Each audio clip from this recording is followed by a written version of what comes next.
నమస్తే, welcome to ఆధ్యా media. మనతో పాటుగా ఉన్నారు సినీ క్రిటిక్ దాసరి విజ్ఞాన్. ఆయనతో మాట్లాడదాం. హాయ్ విజ్ఞాన్. హాయ్. సో వివాదాలకు నిలువగా మొదటి నుంచి ఉన్నటువంటి ఆది పురుషుకు సంబంధించి నిన్న ట్రైలర్ తర్వాత లేకపోతే ప్రీ లాంచ్ తర్వాత కొంత సద్దుమడిగింది, లేదా అంతా బాగుంది అనుకుంటున్న టైంలో ప్రధానంగా ఇవాళ పొద్దు నుంచి ఒక అంశం ఏదైతే ఉందో డైరెక్టర్ కమ్ హీరోయిన్ వీళ్ళిద్దరు ముద్దు అంశం ఏదైతే ఉందో దానితో పాటుగా ఇంకొక అంశం కూడా తెర మీదకి వస్తుంది. థియేటర్స్లోకి దళితులకి ప్రవేశం లేదంటే ఒక పోస్టర్ చక్కర్లు కొడుతుంది. ఇందులో వాస్తవం ఎంత, అవాస్తవం ఎంత? నెంబర్ 1, అందరూ గుర్తుపెట్టుకోండి, నీకు కూడా చెప్తున్నా, ఆడియన్స్కి చెప్తున్నా, ఇందులో వాస్తవం అయితే లేదు. అధికారికంగా ధృవీకరిస్తున్నా, ఇందులో ఎలాంటి వాస్తవం లేదు. కానీ రిలీజ్ అయినటువంటి పోస్టర్ ఏదైతే ఉందో అథెంటిక్గా, అవును, ఎంత అథెంటిక్ అంటే అంత అథెంటిక్. ఆ టీం వాళ్ళే రిలీజ్ చేస్తారేమన్నట్టుగా ఉంది. ఎగ్జాక్ట్లీ. అంటే ఆదిపురుష్ మీద మనం వివాదాలు చూస్తున్నాం, ఎవరన్నా కొంచెం అంటే కొన్ని అంశాలు మనకు వివాదం అనిపించకపోయినా చాలామంది మాట్లాడుతున్నారు కాబట్టి వివాదమేనేమో అనుకుంటాం. ఇప్పుడు అట్లా ఆ రకంగా ముందు నుంచి చాలామంది దీన్ని కావాలని నెగిటివ్ చేస్తున్నారేమో అని ఒక ఫీలింగ్లో ఉన్నారు. ఇప్పుడు రుజువు అవ్వాల. రేపు రిలీజ్ అనగా ఈరోజు వచ్చేసి రాత్రికి నువ్వు దళితులకి ఎంట్రీ లేదు అనే ఒక పోస్టర్ రిలీజ్ చేస్తే అది ఒకవేళ ఎంత వివాదం అవుతుంది. అవును, అంత దారుణం అసలు. ఆ ఈవెంట్కి కూడా ఎవరో దళితుల్ని రానివ్వలేదంట అని చెప్పేసి న్యూస్ స్ప్రెడ్ చేశారు. ఎక్కడ సాధ్యపడుతుంది అంతమంది క్రౌడ్లో ఎవరు దళితులు ఎవరు హిందువులని? అసలు అంటే ఏంటి, వాళ్ళందరూ వచ్చిన 1,00,000 మందిని కూడా ఐడి కార్డులు చూసి దళితులా లేకపోతే శ్రీమంతులా లేకపోతే ఇంకేమన్నా చూసి తెచ్చారా? అభిమానం. అవి థియేటర్లో కూడా అట్లా అవి ఉండవు. నెల టికెట్ ఉంటుంది, A class, B class, C class అన్నీ ఉంటాయి.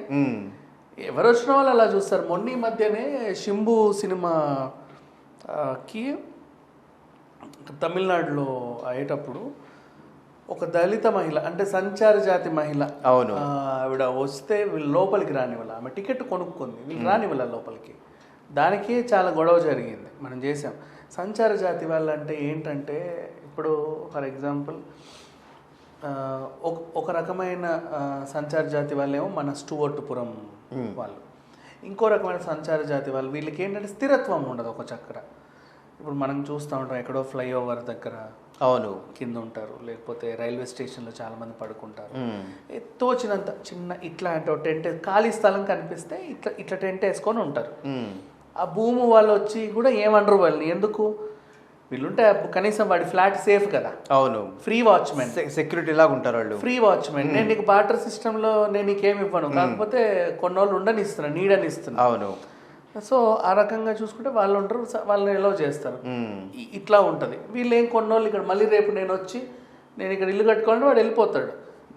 నేను అక్కడ అపార్ట్మెంట్ లేకపోతే మేబీ వాడు మంచోడైతే అక్కడ వాచ్మెన్ పెట్టుకుంటా, లేదు నా స్తోమత ఇంతే ఆ ముక్కలో, సో నేను కొంప కట్టుకుంటే వాడిని పంపించేయాల్సింది, నేనేం చేయగలను. అట్లా అని చెప్పి వాడికి నేను కూడా ఇంకో ఇల్లు ఇవ్వలేను కదా. సో అట్లా ఉంటుంది సిచ్యువేషన్. ఇట్లాంటి వాళ్ళు ఏం చేస్తారంటే అట్లా వెళ్తారు. కానీ ఒకప్పుడు టైంలో మనకి సంచార జాతి వాళ్ళలో దొంగలు ఎక్కువ ఉండేవాళ్ళు. అవును, వీళ్ళు వెళ్తూ ఎట్లా ఇక్కడ ఉండం కదా అని చెప్పి ఏదో ఒకటి తీసుకొని, అప్పట్లో మనకి ఇప్పుడున్న టెక్నాలజీ ఉండదు కూడా దొంగలు దొరికే వాళ్ళు కూడా కాదు. ఆ కథే టైగర్ నాగేశ్వరరావు స్టూవర్టుపురం, అది మనకు తెలుసు. సో ఇట్లా సంచార జాతి అమ్మాయిని మమ్మల్ని రానిలా ఏదో రకంగా. అట్లాంటి వాళ్ళల్లో దళితులు కూడా ఉంటారు. సంచార జాతి అంటే వాళ్ళని ఎరుకల వాళ్ళు ఏమో అంటారు, ఇక్కడ దళితులు కూడా ఉంటారు. వీళ్ళని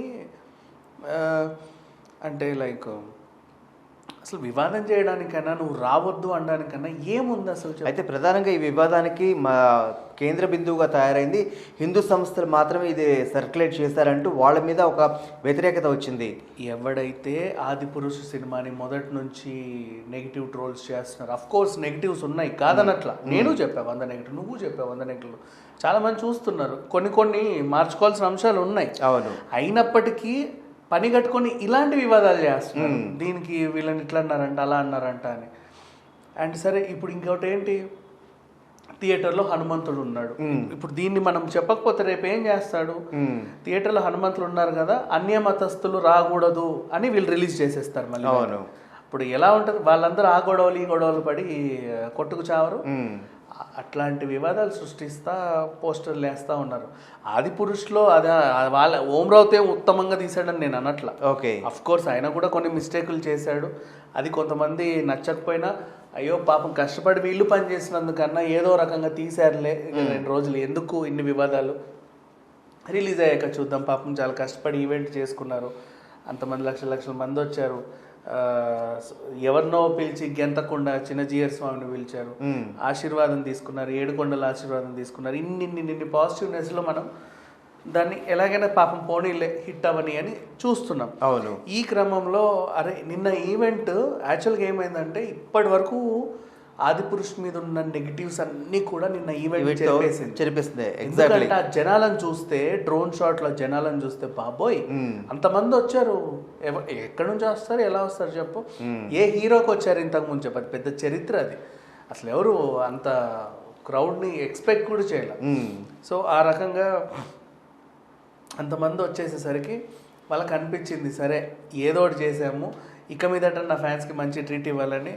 సినిమా తరఫున అతను ఏమేమన్నా అంటే పొరపాట్లు చేసినా చేయకపోయినా కూడా, అంటే ఆయన కావాలని ఏం చేయలేదు. అంటే ఇంత యాంటింగ్ క్రియేట్ చేయడానికి అంటే ఎవరి మీద కక్షో పగ ఉంటే తప్పిస్తే ఎవరు ఎట్లా చేయరు. ప్రభాస్ ఎవరికి యాంటీ కాదు. పోనీ ఓం రావుత తెలుగులో ఫస్ట్ మూవీ.